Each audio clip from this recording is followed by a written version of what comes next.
The fire last month at the corner of East Main and South Iowa Streets in Ottumwa did more than just destroy a building. It destroyed the home and most of the possessions of Haley and Austin Parrish. We met with Haley when she came back to the site for the first time since what was left of the building was torn down. She told Ottumwa Radio News that she and her husband were fortunate to not be home when the fire began in the early morning hours of June 9th. The day before, we had spontaneously decided to go visit my parents.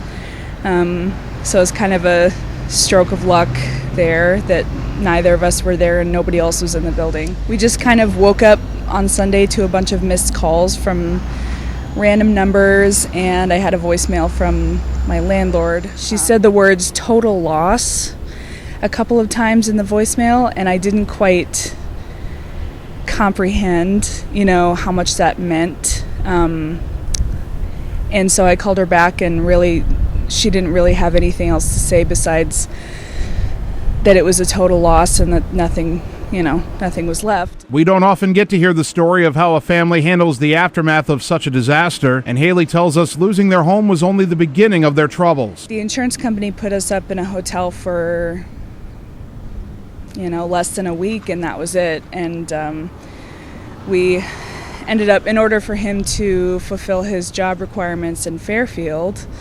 we kind of had to camp. The worst part for the Parrishes may have been when they found out they wouldn't be getting any more help from their insurance company. Turns out they found a technicality in our policy that they used to not pay us. As Haley looked over the place where her home used to stand, she couldn't help but think of the irreplaceable possessions that were lost. The one thing that I miss most is I lost my wedding ring and my wedding dress.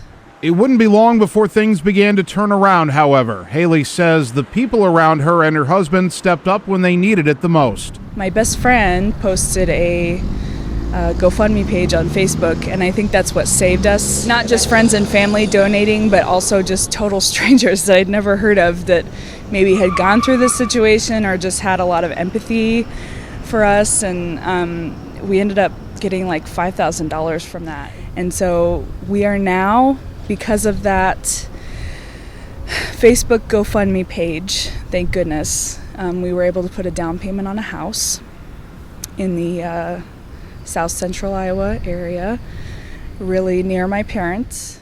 All in all, it's been a life-changing month for the Parrishes, but Haley says they're headed in the right direction. As many, downfalls as there were and as many struggles as there were also enough blessings to get us by and enough people to kind of lift us up. Reporting for Ottumwa Radio News, I'm Jason Van Arkel.